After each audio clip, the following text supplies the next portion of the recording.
Olá, sejam muito bem-vindos ao canal Bíblia com Francisca. Eu sou Francisca Grença. Bem-vindos de volta ao canal Bíblia com Francisca.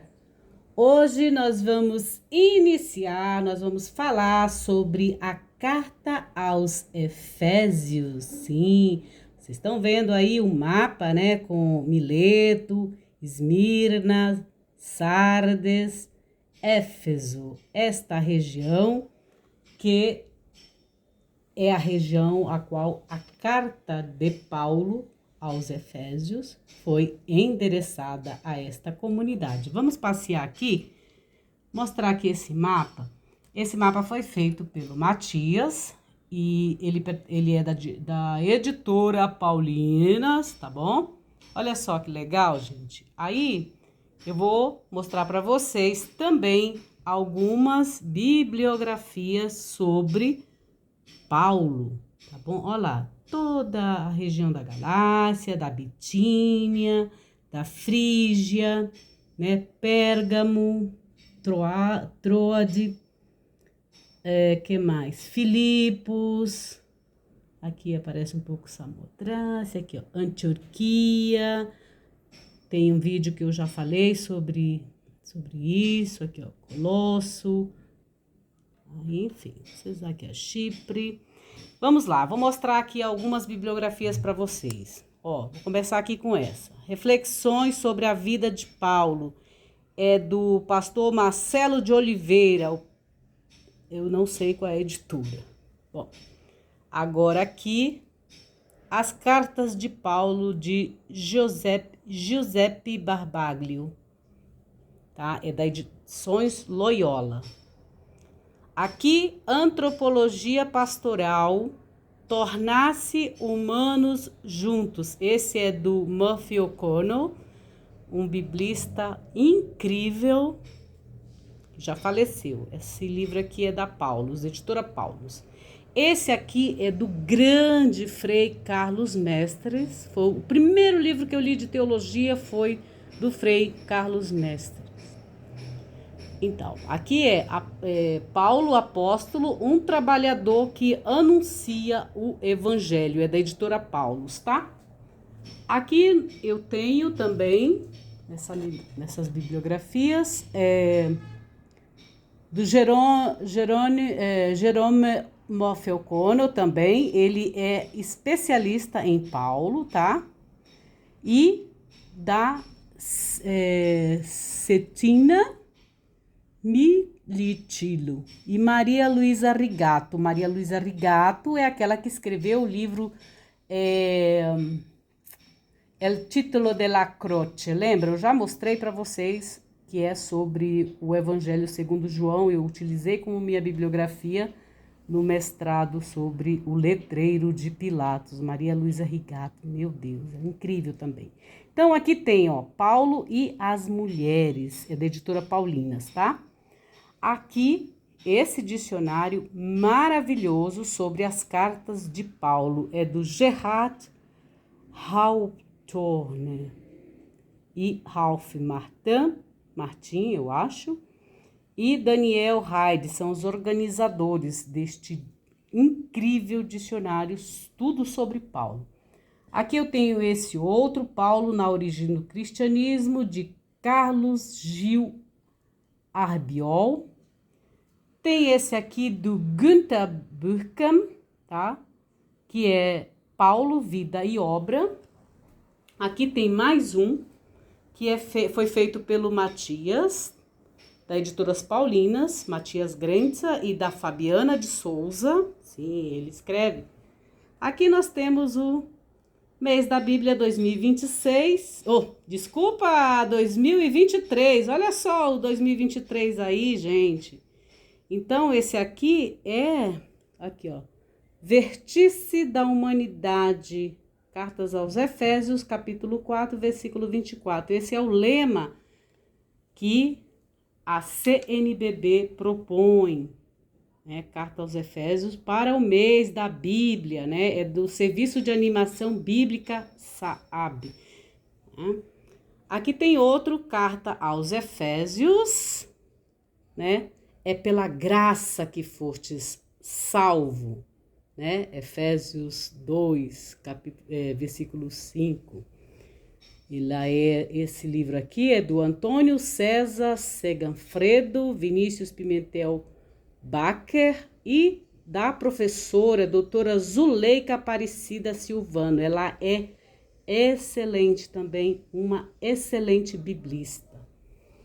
Aqui, meus queridos, eu vou virar um pouco a câmera aqui para mostrar outros grandes que eu sou apaixonada por eles, por esses autores. Udo Schnell, Paulo, Vida e Pensamento. Olha só o tamanho da brincadeira, olha só. E esse aqui, que é do Murphy O'Connell, Bibliografia Crítica de Paulo. Então, meus queridos, eu vou deixar vocês aqui, pertinho aqui com o mapa aí, vocês vendo aí a cidade de Éfeso. Cadê? Onde está? Aqui. E aí nós vamos estudarmos um pouco a respeito da carta aos Efésios. Então vamos lá. Vamos estudarmos a carta aos Efésios. O que diz essa carta? Primeiramente, a carta aos Efésios apresenta uma teologia que vai além das outras cartas paulinas, abrangendo as dimensões do cosmo. O que é cosmo, gente? A palavra cosmo vem do grego e significa mundo. Apresenta também um plano misterioso de Deus que começou antes da criação do mundo, conforme Éfeso, capítulo 1, versículo 4. Essa é a introdução, né, da carta. Bom, envolver e reunir todas as coisas existentes sob o poder de uma única cabeça, que é Cristo. O que significa Cristo? Cristo é a tradução da palavra Machia, em hebraico, que significa Messias. Quando vai para o grego, ela é traduzida como Cristo. Quando chega nas traduções para nós, ela significa ungido. Bom, então a cabeça é Cristo, o ungido, tá?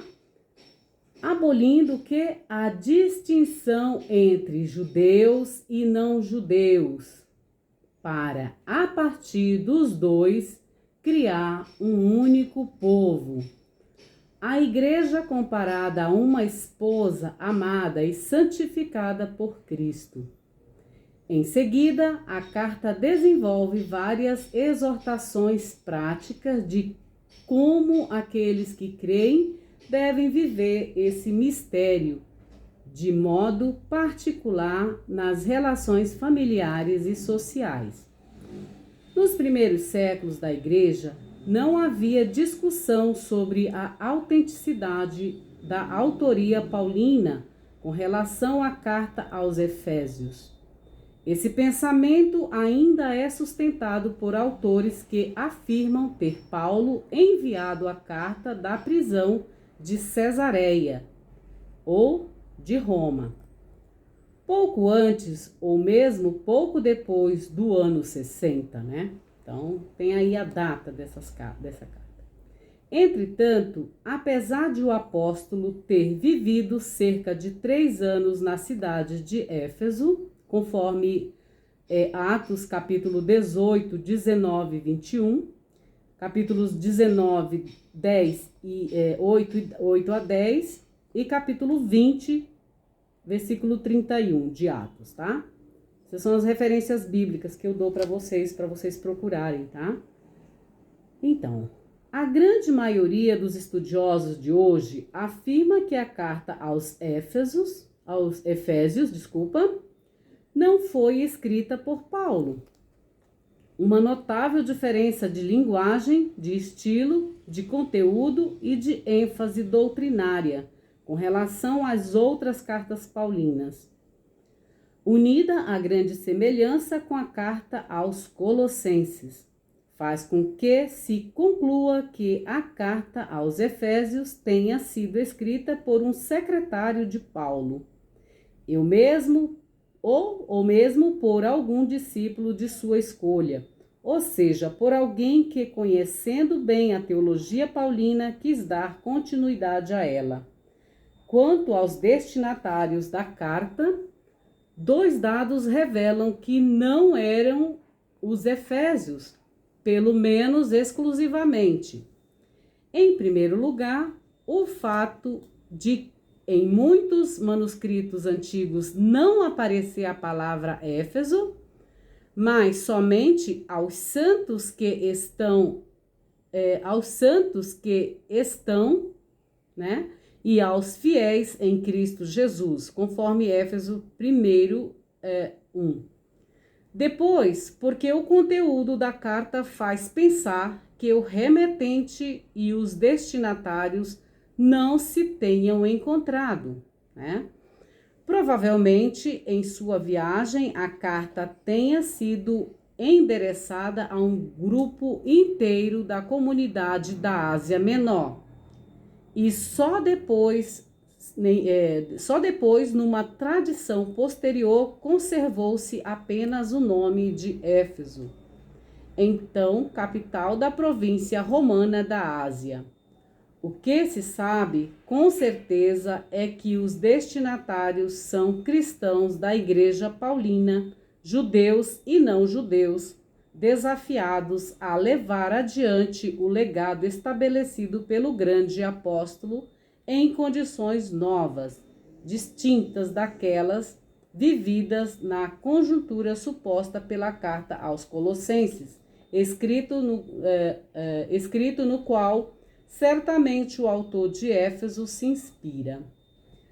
A grande novidade da carta em relação ao epistolário paulino, ao corpus paulino, né, está ligada à presença frequente da palavra mysterion. O mistério para Paulo é o evangelho. O que é evangelho, pessoal? Evangelho significa boa nova, tá? Então, é isso. Evangelho é uma palavra grega, evangelion, que significa boa nova, boa notícia, tá bom? Então, o mistério para Paulo é o evangelho. Contudo, para o autor de Efésios, o evangelho aparece num aspecto inédito como critério de leitura da igreja. Primeiramente, como corpo de Cristo. A igreja não é algo exterior ao evangelho. Depois, como aquela que reflete e mostra ao mundo que é habitado pelo ressuscitado. Ela manifesta a este mesmo mundo a presença de Deus. Esse é o aspecto mais escatológico da carta.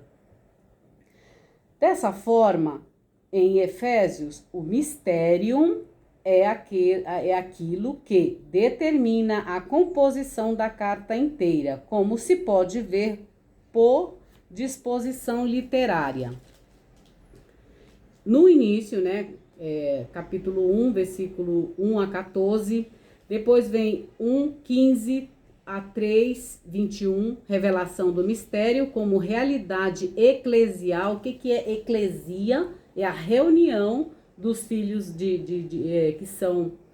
dos que são adeptos a Cristo, né, que são os filhos de Deus, que também essa reunião eclesial é também, no hebraico, é chamada de Kahal Yavé, da Assembleia dos Filhos de Deus.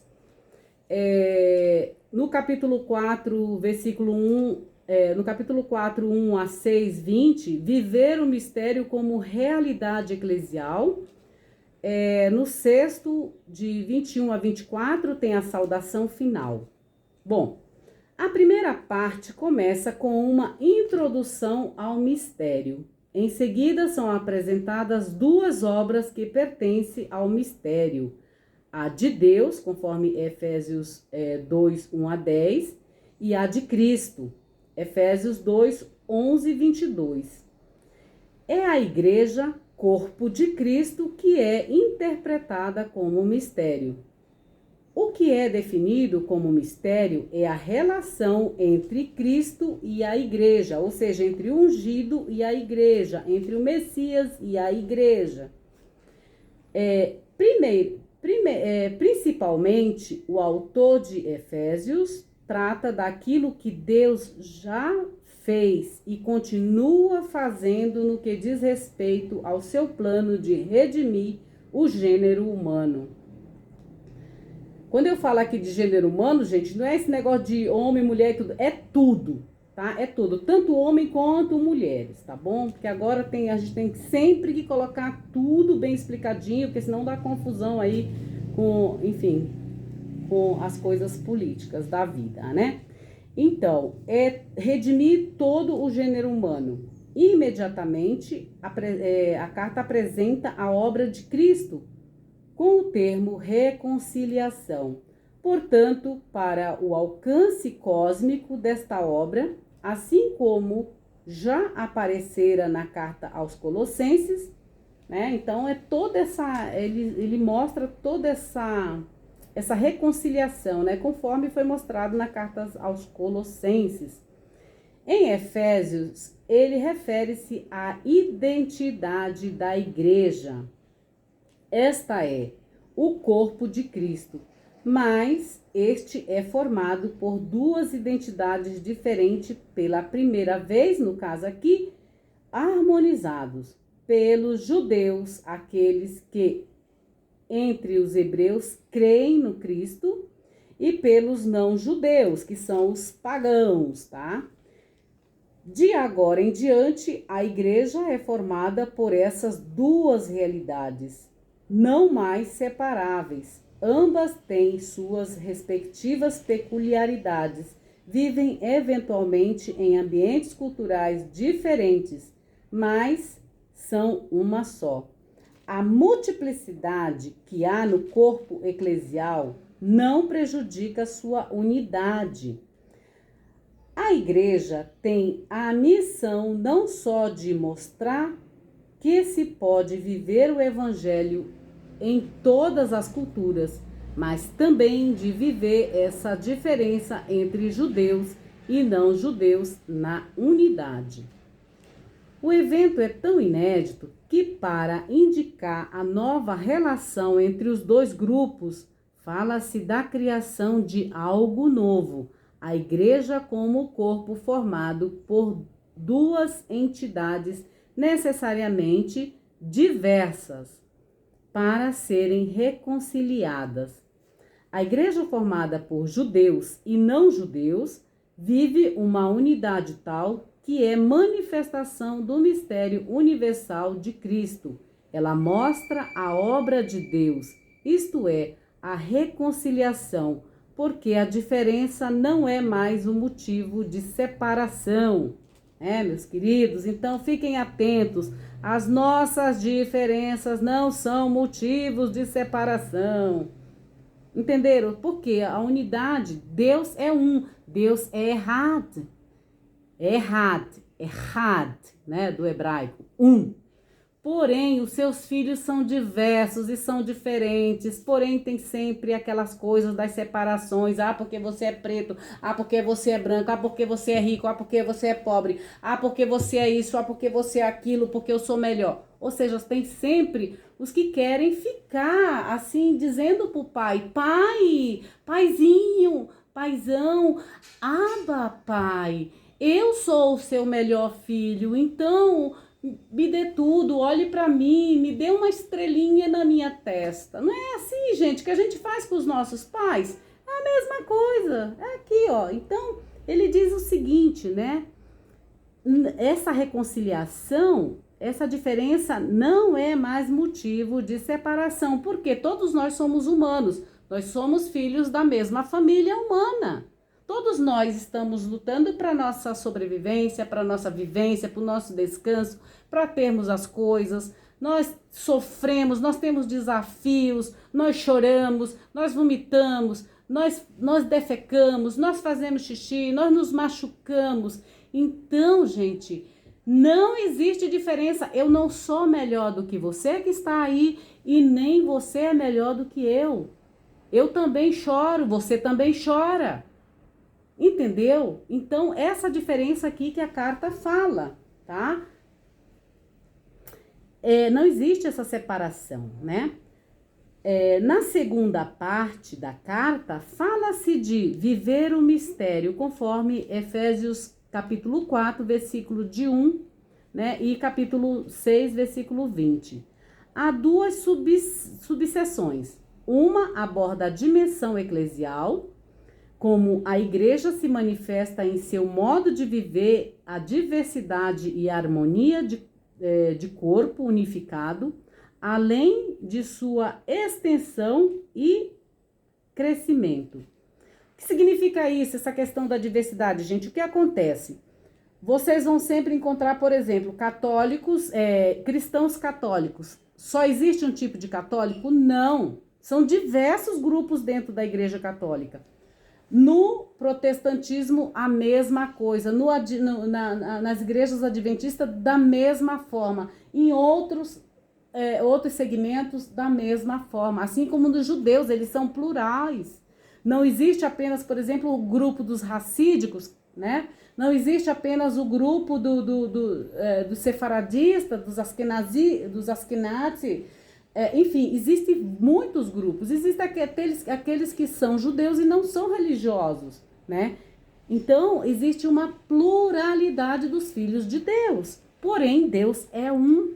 O nosso Pai é um. Tanto que na oração do Pai Nosso, Jesus nos ensina: o Pai é o qual é nosso, justamente para ninguém dizer não, porque eu sou melhor, eu sou o filho querido, eu sou isso, eu sou aquilo. Não, o Pai é nosso, tanto que na oração é: Pai nosso que estás no céu, santo seja o teu nome, santificado seja o teu nome, venha o teu reino, que esse teu reino de justiça seja feito nesta terra, assim na terra como no céu.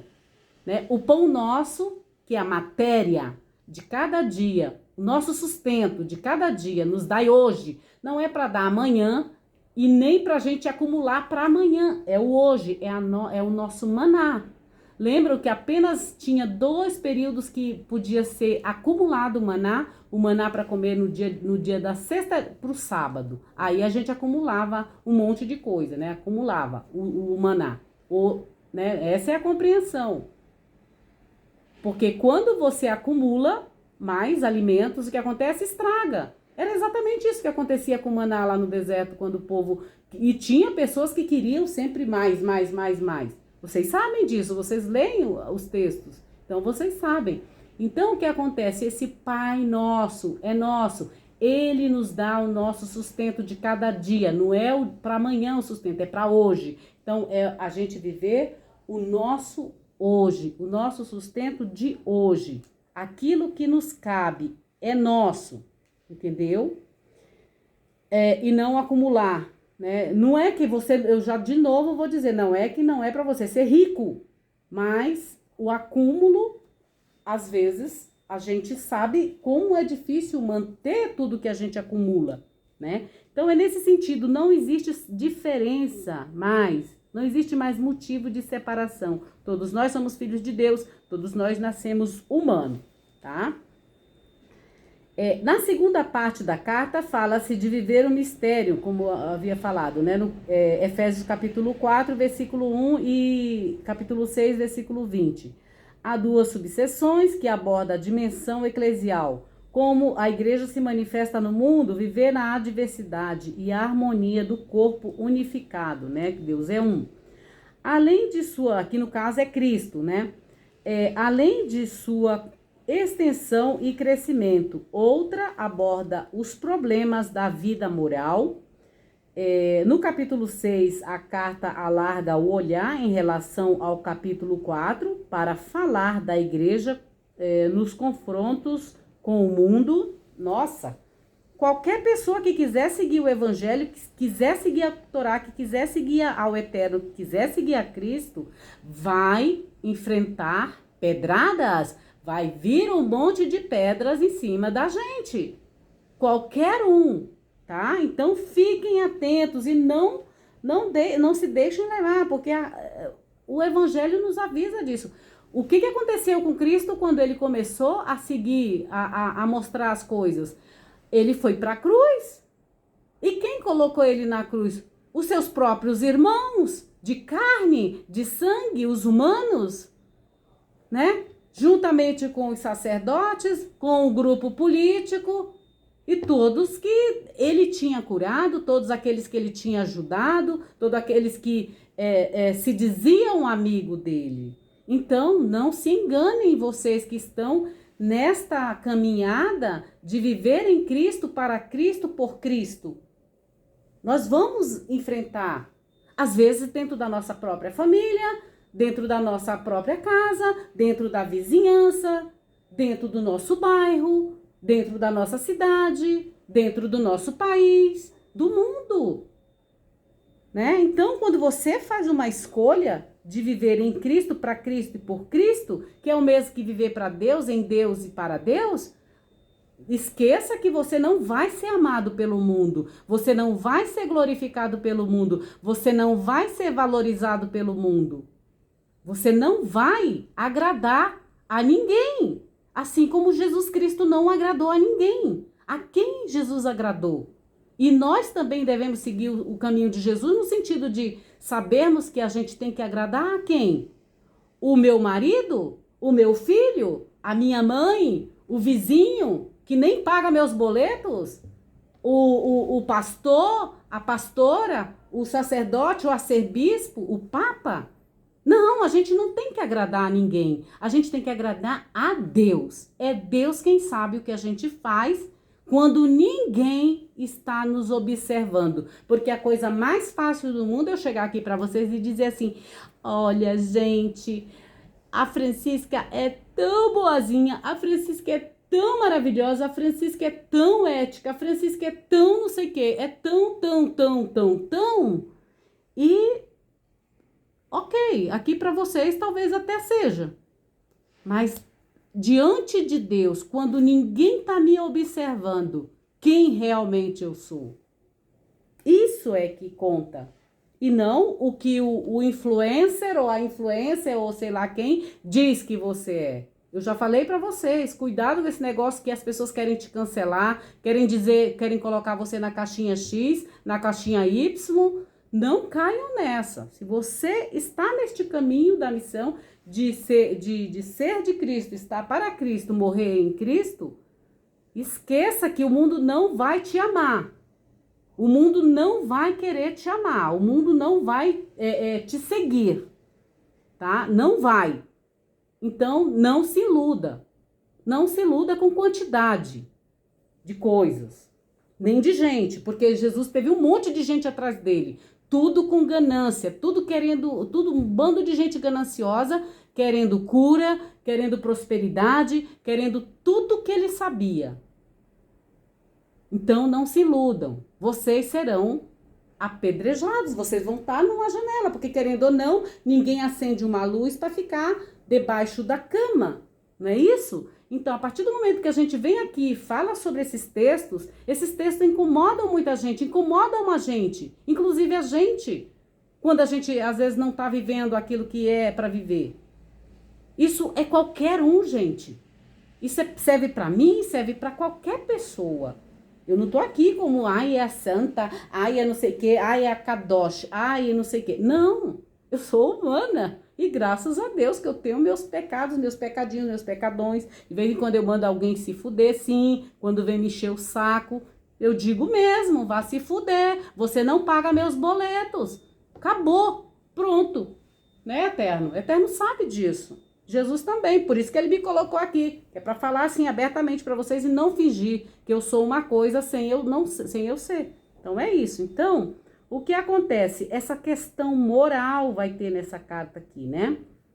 No capítulo 6, né? Essa questão, esse olhar com relação à igreja nos confrontos do mundo, né? Que o mundo não vai te aceitar. Não adianta que o mundo não vai colocar uma estrelinha na sua testa.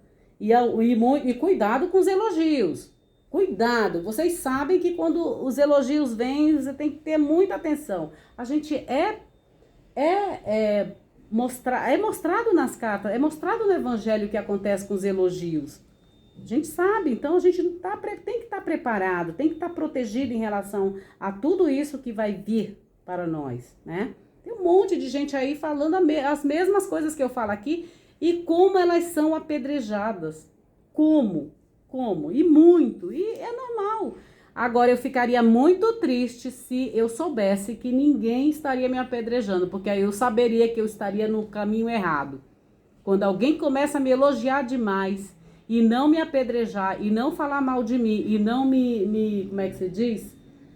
Me caluniar e todas essas coisas, então eu digo, alguma coisa está errada. Porque se Cristo foi caluniado, se Cristo foi maltratado, se Cristo foi feito, se Jesus passou por tudo isso e eu não vou passar? Imagina, ele que era o ungido do Pai, todo certinho, todo, enfim, não vou, e eu não vou passar? Eu como sendo, né, não vou passar? Imagina, tô iludida não, gente. Ah, não gostou do que eu tô falando? Não está gostando? Então vai embora. Vai-te embora daqui. Aqui não é lugar para você, não. Se você não aguenta isso aqui, do que é falado aqui nesses textos, então tchau. Vai para onde você quiser. Não precisa vir escutar a Francisca, não. Vai escutar outros. Que aí eles vão dizer, vão acalentar o teu ego. Vão dizer coisas para você que talvez te anime, te alegre, ai, porque você, enfim. Então vai lá, aproveita, ó. Se você ainda não é inscrito, se inscreva e ativa o sininho das notificações para você receber mais esses conteúdos aqui, tá bom? Eu sou assim mesmo, tá? Não fiquem aí achando que eu vou mudar para agradar vocês. Eu não vou, não. Nem Cristo agradou, imagina que eu vou querer agradar vocês? Fica na paz, querido, querida. É isso. Bom, então, esse confronto com o mundo, né? Outra característica marcante da teologia da carta aos Efésios é o uso dos termos corporais. Né? Nós há pouco tempo nós lemos o Evangelho segundo João e eu já falei para vocês que lá é um evangelho carnal, né? É corpo. Aqui também, ó. O uso dos termos corporais. O autor usa, por exemplo, o termo corpo, não somente para mencionar seus diversos membros que trabalham de forma harmoniosa, né? Como partes de uma única pessoa, mas sublinha seu aspecto vital, ou seja, o nosso corpo, como eu já disse, a nossa cabeça, o nosso cérebro, a nossa mente tem que trabalhar, o nosso corpo tem que trabalhar para a nossa mente, e não ao contrário, né? A cabeça tem que tá em cima. Então, como aspecto vital, o aspecto crescente do corpo que se encaminha para a ressurreição de Cristo.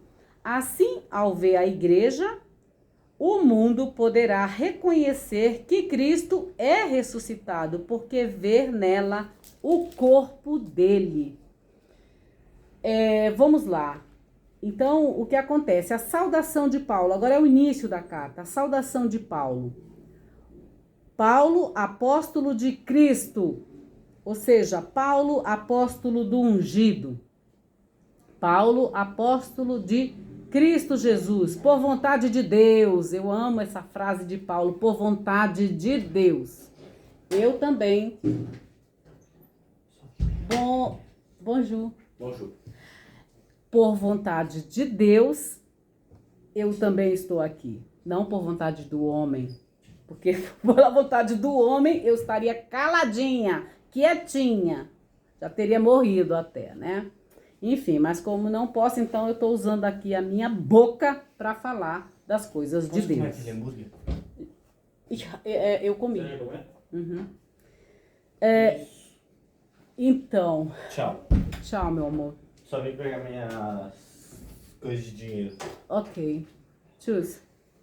Então, desculpa, mas é assim, aqui é tudo orgânico. Meu filho chegou e agora já saiu de novo. Então, vamos lá. Ele hoje tem aula direto na escola. Teatro, um monte de coisa. Enfim, vamos lá de novo. Eu vou continuar aqui com a saudação de Paulo. No início, Paulo, apóstolo de Cristo Jesus, por vontade de Deus, aos santos que estão em Éfeso e aos fiéis em Cristo Jesus. A vós, graça e paz que Deus, nosso Pai, e do Senhor Jesus Cristo. Aqui é muito interessante, porque ele diz aqui, ó, a vós graça, né? Graça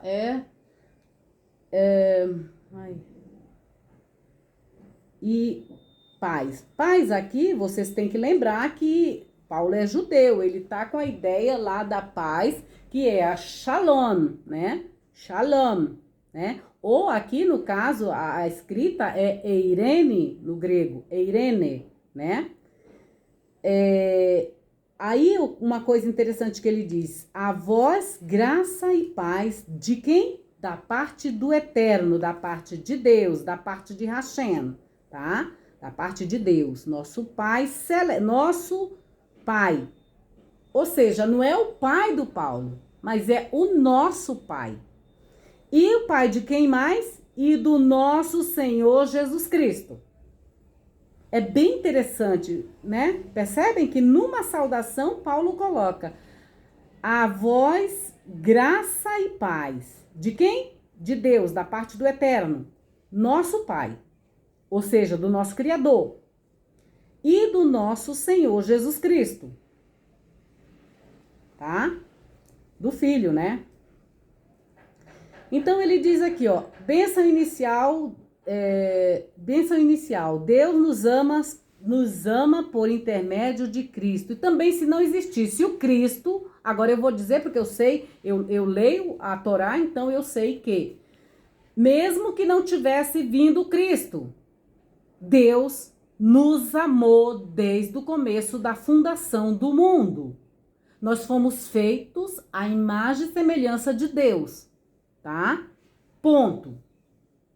É para não ter divisão aqui nesse negócio dos textos. Ah, porque a Torá, porque não sei o quê. Se Paulo está dizendo que não há divisão entre nós, que somos feitos, somos filhos de um Deus só, aqui, do nosso Pai e do Senhor Jesus Cristo, que é o nosso irmão mais velho, tá bom?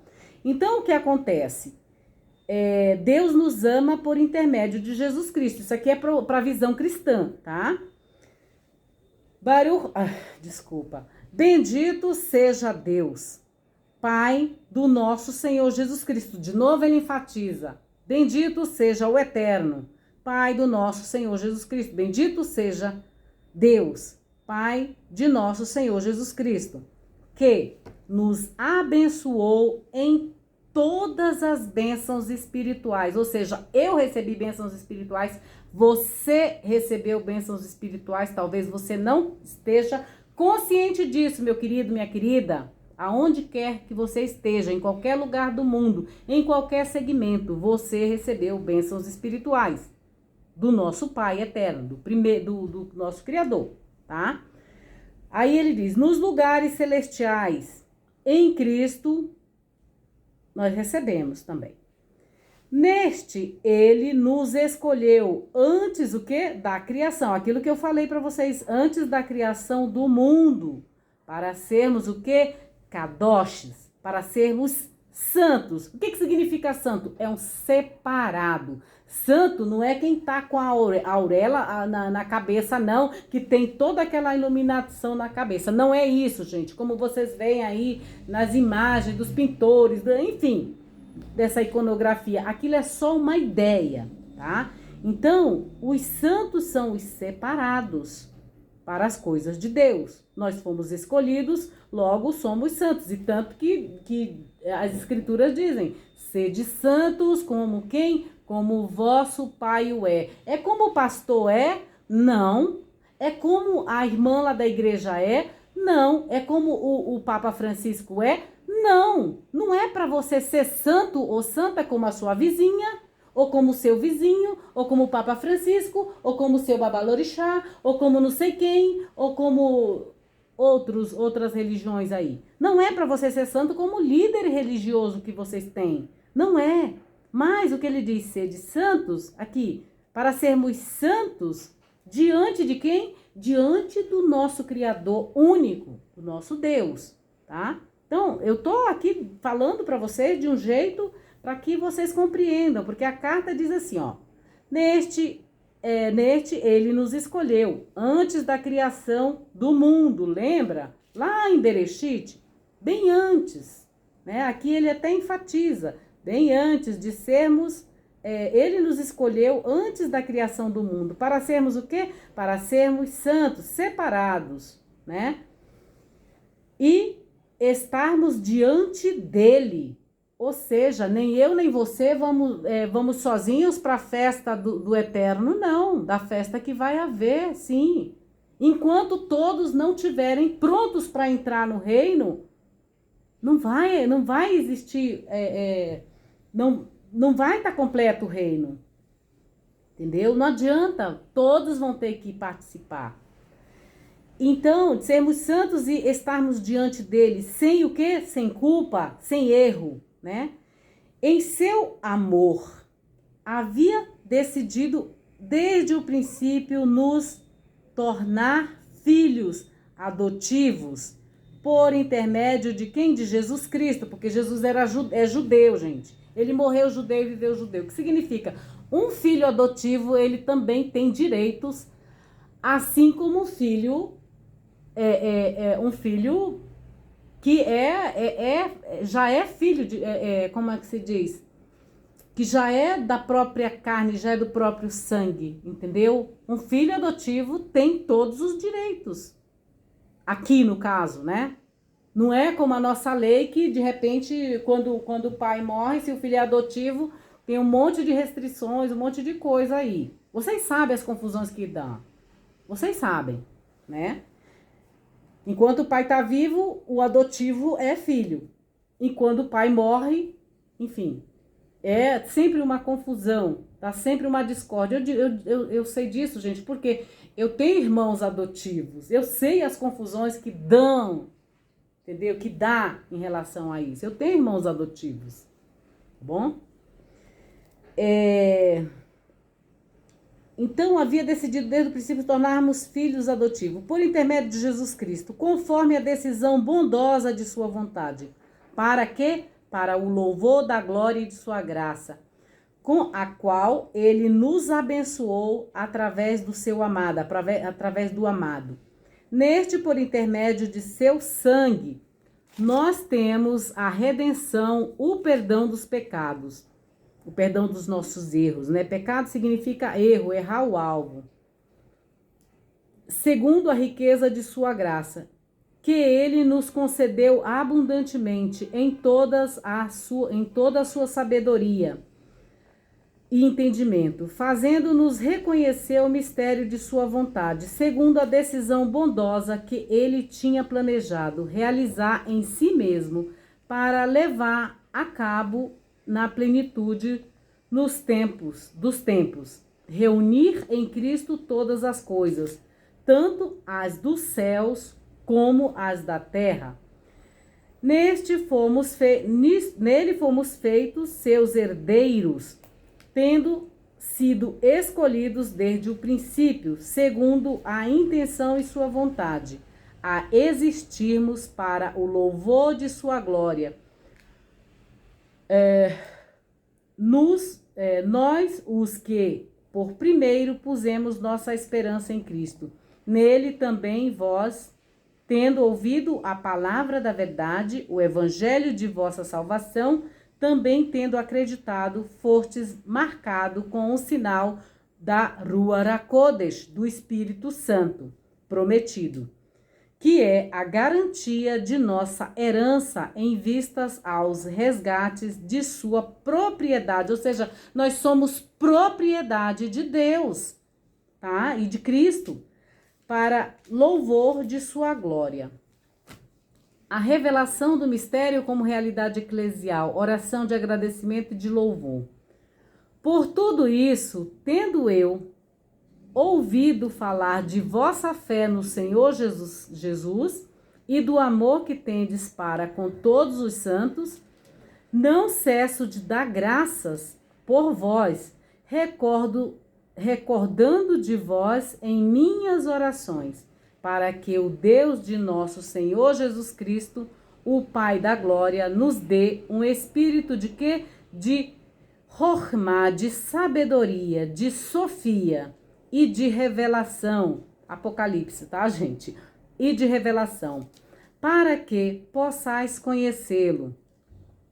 Os olhos de vosso coração foram iluminados para que saibais qual é a esperança para a qual ele vos chamou, qual é a riqueza da glória de sua herança entre os santos, e qual é a extraordinária grandeza de sua força para nós, que cremos segundo a ação do domínio de seu poder, que manifestou em Cristo quando o ressuscitou dentre os mortos e o fez sentar-se à sua direita nos lugares celestiais, acima de todo principado, autoridade, força e senhorio e de qualquer outro nome que possa ser mencionado, não só no tempo presente, mas também no futuro.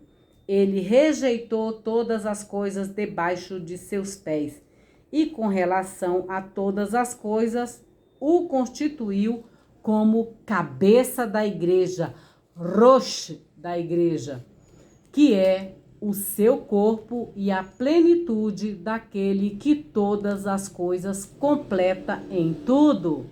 Agora vamos falar da morte para a vida. Noutro tempo, vós estáveis morto por causa de vossas transgressões e pecados, erros, né? Nos quais vos comportáveis à maneira deste mundo, conforme o príncipe da autoridade do ar. Lembre-se, note que existem autoridades malignas no ar. Então, é isso que Paulo está nos alertando. Ou seja, o príncipe da autoridade do ar. O espírito que agora está atuando sobre os filhos da desobediência. Outrora também nós vivíamos como eles. Nossos desejos de nossa carne, satisfazendo a vontade da carne, da mente, assim que, por natureza, éramos objeto da ira de Deus. Sim, meus queridos, para quem ainda não chegou a essa compreensão, nós éramos sim odiados por Deus, né? Nós éramos, Deus havia icra, Deus ficava irado conosco quando nós pecávamos, quando nós pecamos, Deus se ira contra nós, né? Então nós éramos objetos da ira de Deus, como todos os outros, mas Deus, que é rico em misericórdia, ou seja, misericórdia é sentir a miséria do outro com o coração, né? Misericórdia, que a córdia vem de cardia, que é coração, né? E miserê, que é a miséria, né? Sentir as dores do outro, né? E é interessante que também a palavra misericórdia, ela em hebraico, ela lembra útero, tá? Por causa do grande amor com que nos amou, ainda quando estávamos mortos, em razão das transgressões, nos fez viver juntamente com Cristo. É pela graça que fostes salvos e libertos, tá? Nós somos salvos e libertos pela graça de Deus. Baruch Hashem, por isso. Ele nos ressuscitou com o Cristo e nos fez sentar com ele nos lugares celestiais para mostrar nos tempos futuros a abundante riqueza de sua graça, pela bondade que ele tem para conosco em Cristo Jesus. Com efeito, é pela graça que sois salvos, por intermédio do que? Da emuná, da confiança, da fé. E isso não vem de vós, não vem de nós essa fé, mas é dom de Deus. Nem vem das obras, de modo que ninguém pode se orgulhar, ou seja, não são as nossas obras que vão nos salvar, porque essas obras, elas são de Deus, porque elas descem de Deus. É Ele quem nos dá a possibilidade de termos, Ele multiplica na nossa vida para que a gente possa somar na vida do irmãozinho que necessita. Então, nada que a gente faz aqui de obra de amor, obra de sedacá, obra de caridade, como vocês queiram falar, não é de vocês, não é minha, da Francisca, mas sim é de Deus. Nós somos trabalhadores do Eterno, gente. Então, as obras, para que de modo algum, ninguém pode se orgulhar, pois somos obra dele, criados em Cristo Jesus para as boas obras que Deus preparou de antemão, a fim que nós a praticássemos. É muito simples, né? As Sagradas Escrituras falam quais são essas obras. Cuidar de quem? Cuidar dos órfãos, das viúvas e dos estrangeiros, né? Esses são os arquétipos, porque todos nós somos estrangeiros nesse mundo, todos nós vamos um dia ficar viúvos e viúvas, todos nós vamos ficar órfãos e órfãos, né? Então, é isso, órfãos e órfãos, né? Então, é isso. Então, para que a gente pratique. Então, essa prática da bondade, da tzedakah, da boa obra que a gente faz, não é nossa. É Deus quem nos impele para fazermos, tá? Não é porque a gente é bonzinho e tudo mais, não. É porque a obra é de Deus. Só isso, a gente é só um canal, um caminho para chegar àquele bem, àquela tzedakah ao irmãozinho, ao irmão, né, que tá em dificuldade, que tá necessitado, que tá mendigando, tá bom? Então, os judeus e não judeus são unidos por intermédio de quem? De Cristo. Portanto, lembrai-vos de que antes eres identificados como gentios no corpo, incircuncidados, por aqueles que no corpo são chamados circuncidados pelas mãos humanas. Naquele tempo, estáveis sem Cristo, separados da cidadania de Israel e excluídos das alianças da promessa, vivendo no mundo sem esperança e sem Deus. Mas agora fostes aproximados de Jesus Cristo por intermédio de seu sangue. Vós que antes estavas distantes, né? De fato, ele é a nossa shalom, ele é a nossa paz, formando de ambos os povos um só povo, tendo derrubado o muro de separação que os dividia e os tornava inimigos em sua carne. A nossa carne, ela é às vezes cruel, gente, tá? Então, observe quando a sua carne quer vingança, quer maledicência, quer falar lachonará. Então, a gente tem que observar e não entrar nesse ritmo, nessa vibração das nossas yetserarás, que são as nossas más inclinações, né? Do julgamento, de um monte de coisa, né? Que a gente tem essa tendência, nós somos tentados todos os dias a querer enfiar o dedo na cara do outro e dizer: você não presta, você é isso, eu sou santo, eu sou santa, eu sou bonzinho, eu sou boazinha, eu sou kadosh. Então, a gente tem que ter muita atenção todos os dias em relação a isso, né? Então, Jesus derrubou essa separação que dividia, né? Que nos tornava inimigos em nossa carne. Ele aboliu o que? A lei. Qual é essa lei? A lei e seus mandamentos e decretos para formar dos dois em si mesmo. Ou seja, para que a gente viva também nessa diversidade de filhos, porém o nosso pai é sempre um. É disso que está se falando aqui, tá? Um novo homem. Porque quando você se torna um novo homem, uma nova mulher, você não vai mais praticar aquelas coisas que você praticava antes, né? Então, olha, você não é mais a pessoa que você era ontem, você não é mais a pessoa que era há 5 minutos. Você já mudou a sua concepção de pessoa, só o fato de você estar aqui me ouvindo essa palavra de Deus, que não é minha, mas eu sou só um transporte para isso, eu sou só um carro, né, que transporta essa palavra, então alguma coisa com certeza já mudou, assim como já mudou em mim também muitas coisas, né? Aqui nesse momento. Então, formar dois em si mesmo, um novo homem, né? Estabelecendo a paz e reconciliou ambos em um só corpo com Deus, por intermédio do que? Da cruz, destruindo por ela a inimizade.